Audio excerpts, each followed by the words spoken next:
মধ্যে আপনার ভাই রুদ্রনীল সরকারকে দেখতে পাচ্ছেন? বলুন জেঠামশাই বলুন, চুপ করে থাকবেন না। সেই শয়তানটার মিথ্যের মুখোশ আপনি খুলে দিন। আমিও তো তাই চাই। আরে ত্রেতা যুগে সীতার অগ্নি পরীক্ষা হয়েছিল, আজ নতুন করে অগ্নি পরীক্ষা দেওয়ার জন্য আমি প্রস্তুত। বাবা কিছুতে সত্যিটা বলতে পারবে না। এই শয়তানটা বাবাকে দিয়ে মিথ্যে কথা বলতে বাধ্য করেছে। তার মানে তুমি কি বলতে চাইছো কার্তিকদা? এই লোকটা নীলু কাকা নয়, চোরের রাজা রাজকুমার আমার মাকে কিডন্যাপ করে কোথাও আটকে রেখেছে। মাকে বাঁচানোর জন্য বাবার কথা মতো মিথ্যে সাক্ষী দিতে এসেছে। সকাল সকাল মাল টেনে চলে আসছো তো? আমি মাল খা ছেড়ে দিয়েছি বলে তোমার খেল খেতন করতে এসেছি। ইন্সপেক্টর, আমার মাকে কিডন্যাপ করা অপরাধে এনাকে অ্যারেস্ট করুন। আমাকে কেউ কিডন্যাপ করেনি। কালকে রাত্রে না কীর্তন শুনতে গিয়ে অজ্ঞান হয়ে গিয়েছিলাম। আমাদের বাড়িতে তো ফোন নেই, তাই খবরটা পাঠাতে পারিনি। সকালবেলা সুস্থ হয়ে নিজেই ফিরে এসেছি। বাবা তাহলে আর ভয় নেই। তুমি সবার সামনে রাজকুমারের ষড়যন্ত্রটা ফাঁস করে দাও। নিশ্চয়ই দেবো। ছেলেবেলায় আমি আমার ভাই নীলুফারের রুদ্রনীল সরকার নিজেরা হাতে তালিমের একটা ছড়া বলতাম। তুমি যদি আমার সত্যিই ছোট ভাই হও, উপরে রুদ্রনীল সরকার হও, তাহলে সেই ছড়াটা তোমাকে বলতে হবে। না বলো? হে বাবা, 50 বছর আগে কি ছড়া বলেছিলাম সে কি এখন মনে আছে? আমার যদি মনে থাকে তাহলে আমার ছোট ভাইরা নিশ্চয়ই মনে থাকবে। আর তুমি যদি সত্যি সত্যি রুদ্রনীল সরকার হও, বলো, শুরু করো। আরে দাদা এসব কি বলছো? এরকম কথা তো ছিল না দাদা। এইবার তুমি বিপদে পড়েছো রাজকুমার। জ্যাঠামশাইকে এখানে ডেকে তুমি নিজেই নিজের ফাঁদে পা দিয়েছো। আর তোমার বাঁচার রাস্তা নেই রাজকুমার। শুরু করুন জেঠামশাই, শুরু করুন। আপনাদের সেই ছোটবেলার ছড়া শুরু করুন।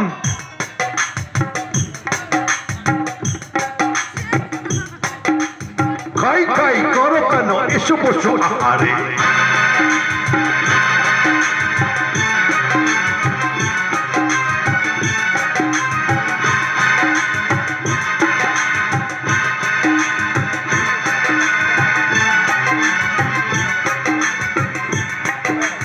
খাবি খাবে ডান পাশে ধোকা খাবে মাদারে।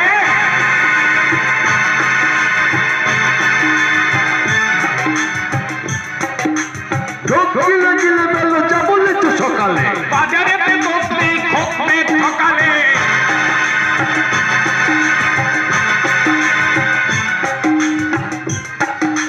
কেনাকাটা ধরা ধরে হিমশিমে কেনা খায়। বড় বেশি তেল খায় বাবুদের চরকা।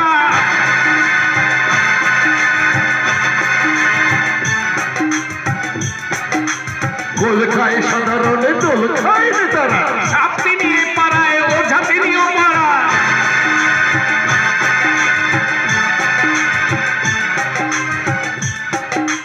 মজার ছড়া হলো শেষ। দু ভাই মিলবে আর ছোট ভাই নীল সাথে কোন সদনের সাথে ওই আমার ছোট ভাই নীল। না না না, এই লোকটা কিছু নীলু কাকু হতে পারে না, কিছুতেই না। আপনি ওর সঙ্গে হাত মিলিয়ে মিথ্যে কথা বলছেন। আমি জীবনে কোনো মিথ্যা কথা বলিনি। ওই আমার ছোট ভাই রুদ্রনীল সরকার। মিথ্যে মিথ্যে মিথ্যে। এই লোকটা কিছুতেই রুদ্রনীল সরকার হতে পারে না। নীলু কাকু কিছুতেই বেঁচে থাকতে পারে না, কিছুতেই না। নীলু কাকুকে আমি নিজের হাতে গলা টিপে খুন করেছি।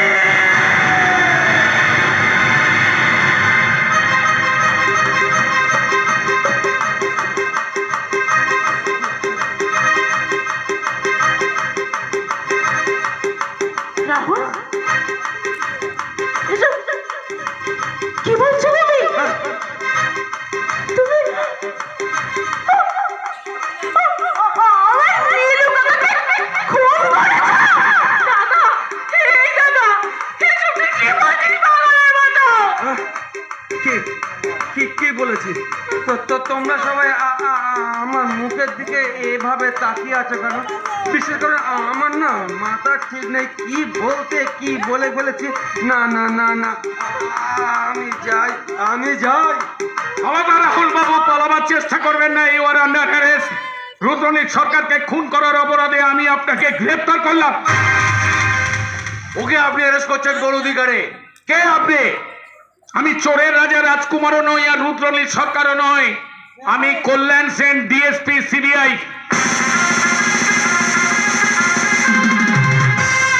আমি হলাম সাব ইন্সপেক্টর মদন পাত্র। আমি এতদিন ধরে এই স্যারের আন্ডারেই কাজ করছিলাম। রুদ্রনীল, ওর হাতে হাত করা পড়াও নিখিল বাবু।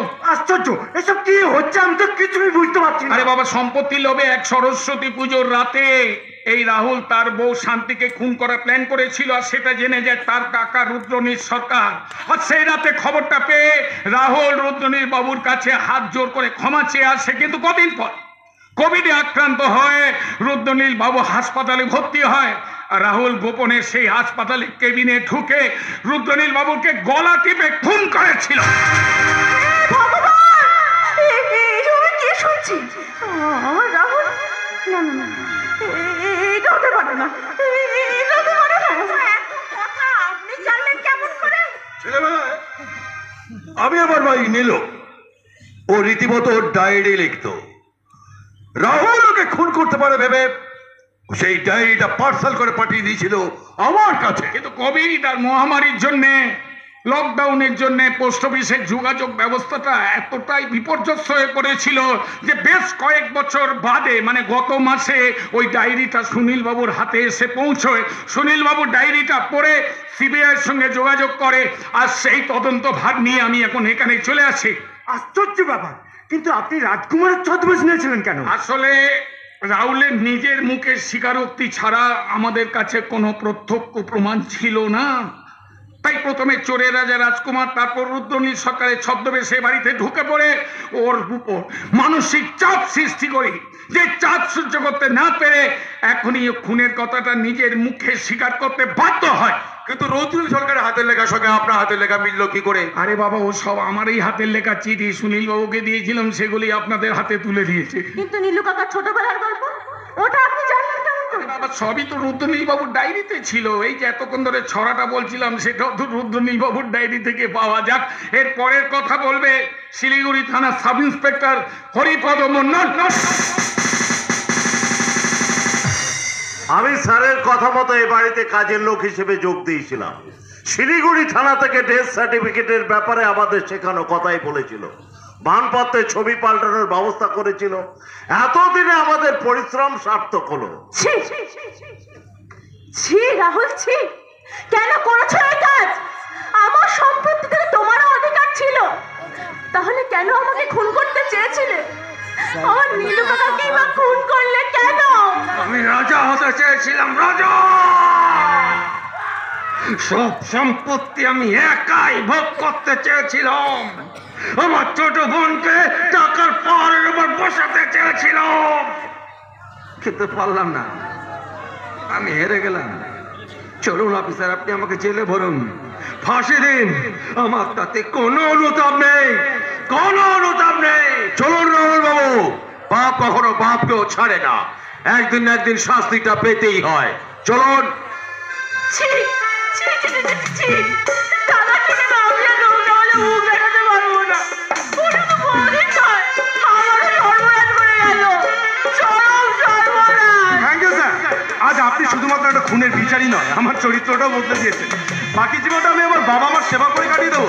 এসো বাবা, চলো মা, আজ থেকে একটা নতুন জীবন শুরু করি। শান্তি দেবী, অনিচ্ছাকৃতভাবে যদি আপনাকে কষ্ট দিয়ে থাকে, আমাকে আপনি মার্জনা করবেন। চলি, নমস্কার, বিদায়। নীলু কাকা,